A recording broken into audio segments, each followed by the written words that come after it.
intend to close and sell the State of Illinois building, the James R. Thompson Center, and put this building on the market to be sold to a private developer and have the property redeveloped as a more impactful, positive commercial office building and retail space. That's Illinois Governor Bruce Rauner announcing his desire for the James R. Thompson Center, the State of Illinois building in downtown Chicago, to be sold and demolished. Welcome to Architecture 360. I'm Lee Bay. Built in 1985, the Thompson Center is still one of the city's most controversial buildings. Its zoomy design by architect Helmut Jahn was a departure from typical government structures. Its look, its layout, and the bad mechanicals drew detractors in early years, and decades of deferred maintenance plagued the building right up to this moment. Most of that is why Governor Rauner wants to put the 17-story building on the market and hope a developer buys it, wrecks it, and puts a new skyscraper on its site. But there's a chorus of people who believe this one-of-a-kind building designed by a world-famous architect should be saved. Bonnie McDonald joins us to talk about the Thompson Center. Bonnie is president and CEO of the statewide preservation group Landmarks Illinois. Bonnie, thanks again for joining us. Lee, thanks for allowing me to be here. My pleasure. Now, let's jump in. What was your first impression of this? If I had hair, I would have pulled it out when I heard this. What was your, you have hair, why don't you, but what was your first impression of this when you heard this?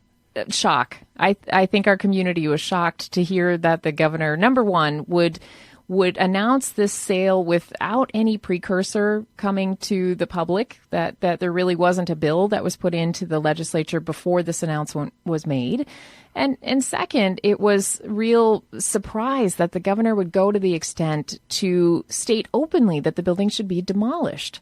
We have yet to have a public process to discuss if there is a reuse for the building, and therefore going to the extent to state that a better reuse would be a higher office tower, we think is premature.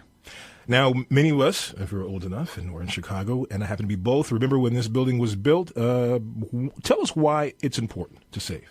Yes, this is really the paramount design of postmodernism in Chicago. This is not Helmut Jahn's first design, nor is it the first postmodern design in Chicago. So for the listeners, I would encourage you to go and look at Stanley Tigerman's library for the blind and physically handicapped over near St. Ignatius College. That was late 1970s, 1978, I believe. And it is still there. We actually fought for it as an organization now 10 years ago, but it was of I think of great importance at the time to launch postmodernism in Chicago from the Chicago Seven, as they were known. So Helmut Jahn, though, I think is our starchitect of the postmodern era. And Thompson Center is the most visually known, but also divergent of the postmodern designs. So after Jahn designed this, and by the way, this was during Murphy Jahn, so it was not only Helmut Jahn, but it was under the firm Murphy Jahn. After this, his design, it really launches into a whole new era. After this comes the Sony Center in Berlin, which he's very much known for as well. And I think O'Hare Airport, which has that sense of monumentality that he was testing in the Thompson Center.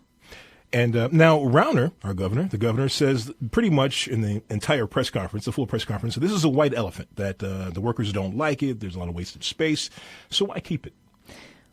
I think that many people who are listening would say that they love to hate this building. if you've worked there, but it is I think at one time hated by some, but it's hated because of the engineering, as you mentioned, the HVAC system, which makes it very, very hot in there at times, or very, very cold. I think that the value engineering of the design in the beginning also put it at risk from the very beginning of deterioration, if I can say that. So you see the panels on the exterior, which are those rose color and sort of dusty blue color, where people say, "Oh, this is a decrepit building." Well, that's because our tastes have changed since 1985, and we like to say our taste is going to catch up with us. So you and I have been talking about taking young people into this building, and you see a young person walk into this space, and they are mesmerized by that space. So we cannot take for granted that our current views are the views for everybody now or in in the future. So our argument is that this is truly one of the grandest civic spaces that we have in Chicago. Right now, people see the windows that are clouded, that need some kind of repair. They see the dusty rose color. You think of your grandma's couch, but truly, this was an important civic design and has the ability to be reused. And this is a good point. I mean, when you walk into the building and then you're greeted by this 17-story atrium, talk about that a little bit.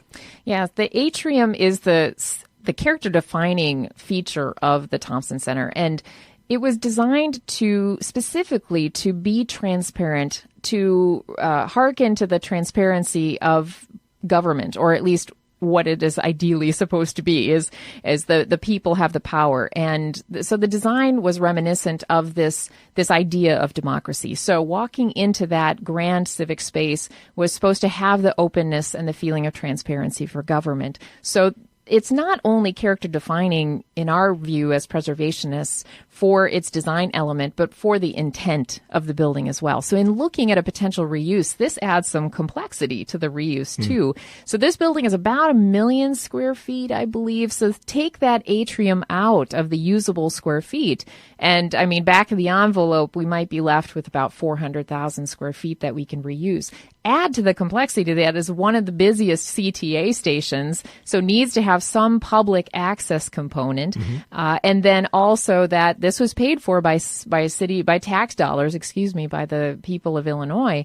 And again, we want to have some sort of public access to the building in some sense. So thinking through the reuse of that building, we believe the challenge can be met, but there are certainly challenges with the design. Well, talk about that a bit. I mean, one of the things that your group does so well is that you not only throw up the alarm when a building is in danger, you also suggest ways that it can be reused.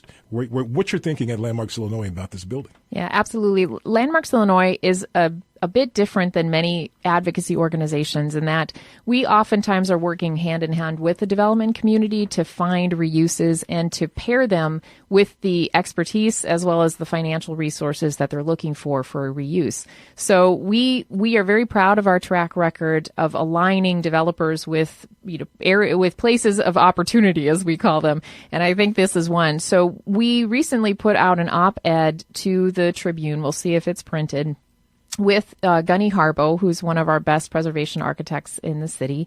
And our call was to have a public process where if Landmarks Illinois is willing to do this, but let's bring the expertise to the table to look at all options. So the first option being the state holding on to the property and putting in the money for really to ensure that the HVAC system is appropriate, re-engineering that HVAC system. Or as we would argue, let's use the technology that has advanced and put some solar cell film on there so that we can make this one of the best energy generators in the city. I mean, there's a lot of window space there, Lee.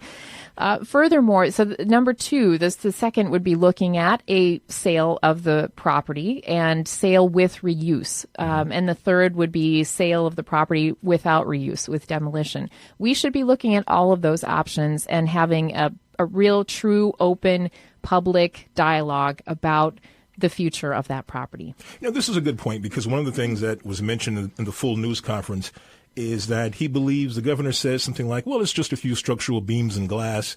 We can almost as if it's a circus tent. You can take down an hour and a half. But this building obviously to be that large and to hold that many people and do those things. And, this building has some rigor. So demolishing it isn't like a $1.50 enterprise. I mean, to wreck a 17-story building that size is no joke. Even if it looks like it's mostly glass, the bones of it are something completely different. That is right. So that cost has not been calculated. And I can only presume that the state feels they would sell the land and then allow the private entity that actually buys the land to do the demolition.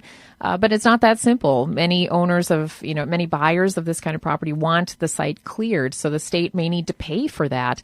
And as you said, it's not that simple. So demolishing particularly all glass and steel building is not as simple. You really need to deconstruct. So if the listeners remember Prentice Hospital, our work to save Prentice Women's Hospital in Chicago, that building took quite a long time to deconstruct, and we watched it as it was deconstructed because it was very well constructed. And I would say Thompson Center, despite the value engineering of the skin of the building, there is still the cost to deconstruct. Again, the argument would be, this is not a throwaway building. So this is not a piece of garbage to just be put into the recycling bin in our mind. It's a signature piece of design, but it's also a piece of design that still has a viable reuse of the materials itself. So if the listeners are interested in green design, we always say that the building already built is the most green. The greenest building is the one already built, because those resources have already been taken out of the land. Mm-hmm. All of the embodied energy to construct the building is still there, and really the reuse should be the primary option versus demolition or deconstruction and recycling of the material. One of the interesting things about this announcement is that it comes within less than 2 weeks of the start of the Chicago Architecture Biennial, which is a thing in which we're supposed to be celebrating our architecture. And in fact, it was the irony was even sweeter or bitterer, I guess, depending on where you are, in that the first discussion, one of the first major discussions about it was during this event was saving postmodern buildings, and the Thompson Center was on the materials to pub the event, and then here it is, 13 days later, the governor wants to wreck the building. How does that set? I mean, this is an international event that's bringing people to Chicago. I meet people there every day in the cultural center when I'm there, and then this becomes a thing we're talking about, demolishing this building when we're supposed to be celebrating our architecture in the town. Yes. Welcome to Chicago, where we lay waste to the best of design. We also thought that the timing was exceedingly poor on this announcement because, as you said, we have the best minds in design here on our doorstep, looking at the best of what the world has here in Chicago. And as we know, this is where truly American architecture was born, in this city, and Thompson Center is part and parcel to that ethic of architecture. So the biennial welcomed this panel discussion from Metropolis magazine, and I had the honor of sitting on that panel with very distinguished people, including Stanley Tigerman, Stuart Hicks, as well as Ed Keegan and Cynthia Weiss. So the panel really focused on the genre of postmodernism here, but Thompson Center was, again, the panel loved to hate that building. All but me, who was speaking on behalf. I think I was in some way a lonely voice for how this is truly a paramount moment for postmodernism in Chicago. And speaking of postmodernism, I mean, this building is in danger. A few of them are kind of in trouble around the country. Yeah, that's right, Lee. One of those in particular is the Portland Public Service Building, which is Michael Graves' contribution. That was 1980 to 82.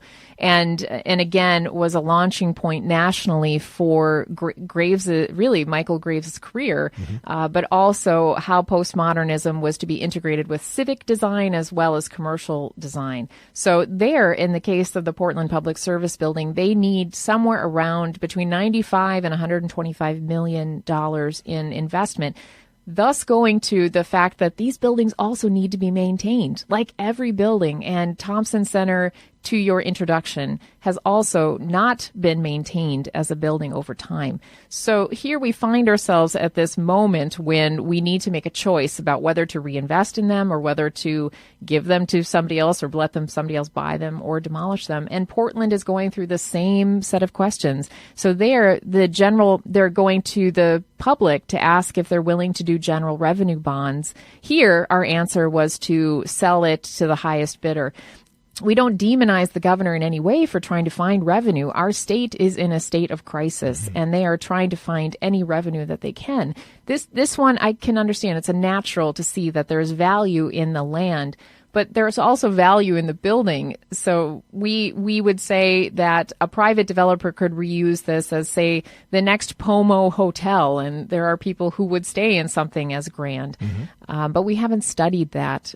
So the other building on the other coast is Philip Johnson's AT&T building, which is now the Sony Tower.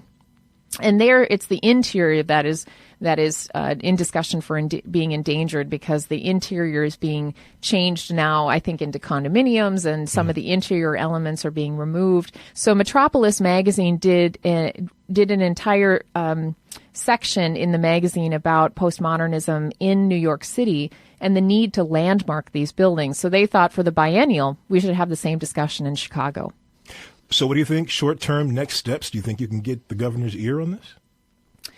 I believe that we can because first of all, we are making a reasoned argument, or at least I believe we're making a reasoned argument that we're calling for a transparent public process. This building was already determined eligible for the National Register of Historic Places back in 2009. So when the panels, the dusty rose and the dusty blue panels started falling off the building, and there was granite falling off the building due to that lack of maintenance, the Illinois Historic Preservation Agency, the Preservation Services Division, does an assessment of buildings when the state money is going into them. Again, the architectural historians there determined that this building did have the possibility to be listed in the National Register. So because of that determination, it actually will trigger a Section 707 process. And what that means is that there is a public consultation process for any disposition of land, any potential demolition of an eligible resource for the National Register, because we've determined this is one of the civic spaces that is telling the American story, telling our story. This is an interesting thing. Just drill in for a second. So there's actually potentially a barrier to this demolition in the form of that review, which came from and through a state agency, which is kind of ironic. We are glad that they did, because not only did it signify that this was an important piece of design, but furthermore, it determined that this was a state resource that had the need for a public dialogue in the future. So this dialogue, just to say to the public, may not save the building in the end. It may only yield some sort of mitigation, that we call it, some sort of other way that we can make good on demolishing the property, which might be a survey of modern buildings in the city, which would be of great need. Mm-hmm. We need a survey of our mid-century modernism, actually anything post-1940 in this city, so that we don't have these instances of, one-off battles about our modernism and our postmodernism. We should be determining now what is of value to us to forego this reactionary period that we always find ourselves in, and be proactive planners to think ahead what our most important buildings are. Bonnie McDonald, Landmarks, Illinois. We will continue to follow this story. Thanks for joining us. Thank you very much. And I'm Lee Bay, and thank you for listening to Architecture 360. Check me out on Facebook at Lee Bay Chicago, and follow me on Twitter under my name. Join me next time.